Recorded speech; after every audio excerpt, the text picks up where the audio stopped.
hari ini tanggal 3 November 2023 masuk di penjadwalan seleksi kompetensi di mana biasanya tiap BKD di instansinya di daerahnya masing-masing itu berkoordinasi untuk menentukan kapan pesertanya di wilayahnya itu akan ujian. Nanti pengumumannya yaitu pada tanggal 5. Tanggal 5 itu sekitar hari Minggu. Minggu, Senin, Selasa, Rabu. Jadi antara hari Minggu sampai Rabu teman-teman nanti akan menerima pengumuman daftar peserta. Jadi sudah bisa melihat pesaing di instansinya itu ada berapa. Juga bisa melihat jadwal ujiannya itu tanggal berapa. Dan juga bisa melihat dapat sesi keberapa. Biasanya dalam satu hari itu sekitar 3 sampai 4 sesi ujiannya. Jadi mulai tanggal hari Minggu sampai Rabu nanti ada pengumuman. Semoga aja teman-teman hari Minggu atau Senin sudah ada pengumuman biar bisa menyiapkan semuanya, entah itu materi, entah itu nanti waktu penginapannya, transportasinya pada waktu hari H ujian. Ujian informasinya tadi dari Mbak Nurul setahu saya ya, yang CPNS itu sudah pengumuman. Ada yang sudah pengumuman, jadi kemungkinan untuk ujian P3K itu sama. Maksud sama itu di sini tidak ada pemunduran jadwal. Jadi sudah sesuai dengan yang ditetapkan yang terbaru ini, revisi jadwal terbaru ini. Jadi teman-teman nanti ujian pada rentang tanggal 10 November sampai 4 Desember 2023. Oke. Terus juga sudah saya sampaikan berkali-kali, P3K ini ujiannya hanya sekali, tidak ada pelaksanaan seleksi kompetensi tambahan. Tidak ada ya, tidak ada itu. Kemungkinan ya, tanggal tersebut 15 sampai 6 Desember itu biasanya digunakan untuk yang mungkin izin atau berhalangan pada waktu jadwal yang sudah ditetapkan. Misalkan pada waktu hari H ujian sakit atau opname atau ada musibah, sehingga biasanya ya itu diujikan pada hari terakhir atau dijadwalkan pada waktu seleksi poin ke-8 ini, yaitu sekitar tanggal 15 sampai 6 Desember. Oke. Mungkin dari sini ada pertanyaan dulu, teman-teman, sebelum saya lanjutkan. Silakan. Berarti Pak, ya? Berarti Pak itu tiap daerah beda-beda ujiannya ya Pak? Tiap daerah berbeda-beda ujiannya. Jadi nanti ada yang daerah provinsi A, satu provinsi ya, itu berbeda-beda jadwalnya. Jadi misalkan Surabaya tanggal sekian, Sidoarjo tanggal sekian, Bojonegoro tanggal sekian, itu satu daerah, satu provinsi, apalagi yang berbeda provinsi itu juga berbeda juga. Ada yang ada wilayah yang tanggal 10 November sudah siap ujiannya. Kalau seingat saya yang tahun kemarin P3K tahun kemarin bimbingan saya itu yang ujian hari pertama itu di BKN Bandung. Di BKN Bandung itu sudah siap ujian di hari pertama. Setelah itu hari kedua, ketiga baru disusul oleh daerah-daerah yang lain. Tapi untuk tahun ini saya belum tahu. Tapi kalau tahun kemarin, kalau sebagai acuan bisa jadi Provinsi Jawa Barat sudah mulai hari pertama ujian. Jadi teman-teman yang mengambil tes di Jawa Barat atau mengambil di Bandung itu disiapkan mulai tanggal 10 November 2023 karena pengalaman dari tahun kemarin bimbingan saya yang ujian hari pertama itu yang mendaftar di Provinsi Bandung. Oke. Terus Jawa Barat ya, Bandung dan Jawa Barat. Oke, ada lagi pertanyaan? Silakan.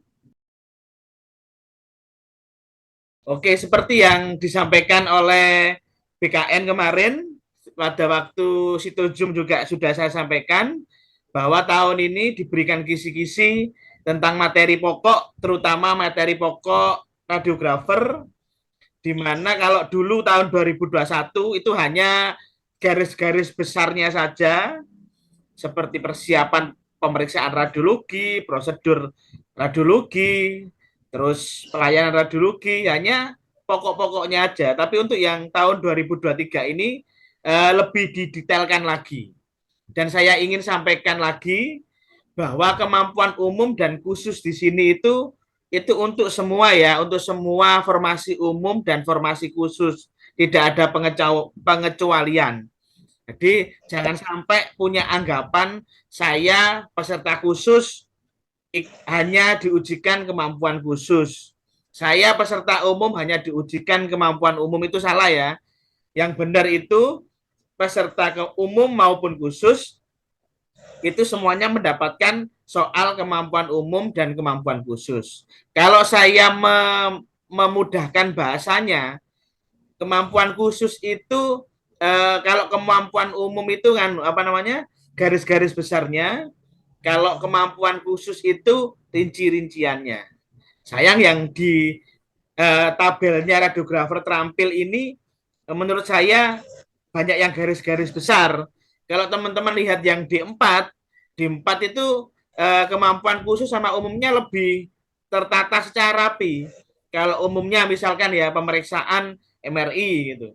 Kemampuan khususnya lebih detail lagi, bisa MRA, bisa MRCP, bisa quality control MRI, quality control radioterapi. Jadi lebih rinci yang tabelnya D4. Untuk yang tabelnya radiografer terampil ini hampir sama antara kemampuan umum dan kemampuan khusus.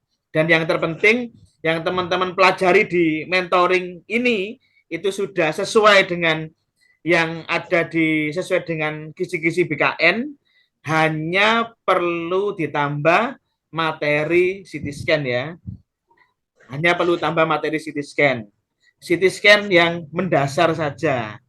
Tidak perlu sampai ke pemeriksaan yang advance. Mendasar yang kemarin sudah kita latihan soal ada 2 file, nanti akan disusul lagi. Terus juga apa namanya CT scan di sini itu meluas ya teman-teman ya. Bisa jadi persiapannya, posisinya, dan jangan lupa juga anatominya juga. Sedangkan kalau K3, oke, soal wawancara sekarang. Soal wawancara apa teman-teman? Jawabannya nomor 11. A. A. A. Yang lain? B. B, Mas. Pak. B. Oke. B. Ya, ini kok A, B, C, D malah muncul pilihan E ya apa?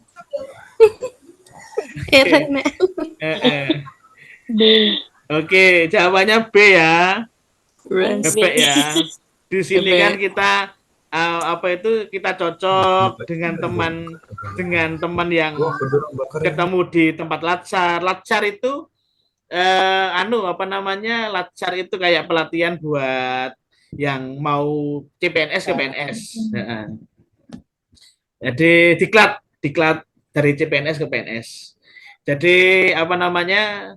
Kita ketemu dengan teman di latsar, terus merasa cocok, kita menjalin hubungan dengan baik. Suatu hari teman kita sakit dan tidak bisa mengerjakan tugas, ya alangkah baiknya pertama kita bantu dulu. Kita aksi membantu menyelesaikan tugasnya sesuai kemampuan. Itu pilihannya 4 ya teman-teman ya. Terus yang poinnya 4 ya. Kalau yang ketiga itu baru minta izin ke pembina, ke atasan, itu baru poinnya 3. Oke, jawaban nomor 11 adalah B ya. Oke, sekarang nomor 12. Nomor B. 12 apa teman-teman jawabannya? B. D, D. Delta. Apa kok D? Bebek. Mas. Bebek. Apel. Bebek. Del. Bebek. Ya, apel, Oke. apel. Oke. B ya, jawabannya B ya teman-teman ya.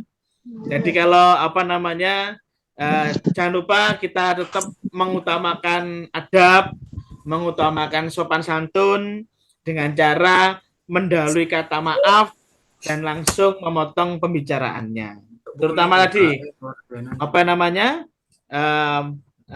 menggunakan kata maaf tadi.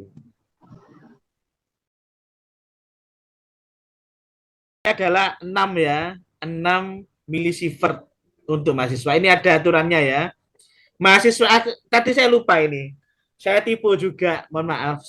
Sebenarnya saya ingin nulis mahasiswa pelatihan untuk pelatihan kerja atau mahasiswa yang berumur 17 tahun itu 6 milisievert. Ini ada aturannya sudah saya siapkan.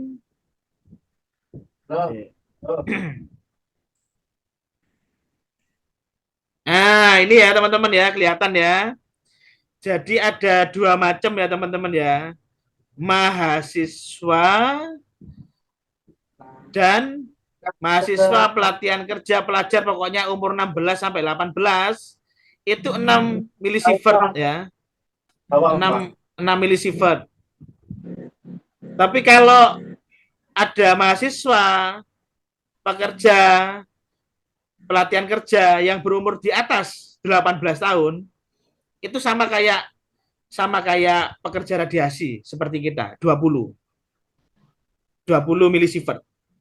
Jadi kalau mahasiswa pokoknya umur 16 sampai 18 itu 6 milisievert. Kalau di atas umur 18 itu sama dengan pekerja radiasi yaitu 20 milisievert. Gimana teman-teman, ada pertanyaan? Di-share di grup nih Mas, yang ini Mas. Iya, nanti tak kasih semua nanti. Pokoknya yang saya berikan di sini itu tak kasih semua. Pasti saya kasih semua ya. Jadi NBD-nya teman-teman hafalkan ya. Nanti kalau misalkan saya tanya dulu ya, misalkan nanti mahasiswa yang berumur 17 tahun dosis NBD-nya berapa teman-teman? 6. Oke, 6 ya. 6. Oke, ada mahasiswa yang berumur 21 tahun. NBD-nya 20. Sip, ditulis ya. Oke, sekarang nomor 7. Kalau ada CT sinus paranasalis, entah itu ada polip, ada massa di daerah sinus paranasalisnya, itu irisan paling utama apa teman-teman? Corona. Apa? Corona. Ya, oke, betul ya. Jawabannya koronal ya teman-teman ya. Tadi saya lihat ada yang itu ya. Oh iya, tadi ada yang tak cek beberapa yang jawabannya salah tentang aksial gini-gini. Jadi teman-teman, ini saya maaf ya, mungkin yang sudah tahu mungkin dengarkan aja. Jadi CT scan itu ada 3 potongan ya, aksial, koronal, sagital. Kalau aksial itu yang digambar warna kuning, kalau sagital warna pink, kalau koronal warnanya hijau. Menampilkan gambaran seperti yang di layar. Sedangkan pada sinus paranasalis, proyeksi yang paling tepat adalah koronal ya. Kenapa? Karena sinus-sinusnya akan terlihat dengan jelas. Mulai dari etmoidalis, maksilaris, septum nasal, itu semuanya akan kelihatan lebih jelas menggunakan proyeksi koronal.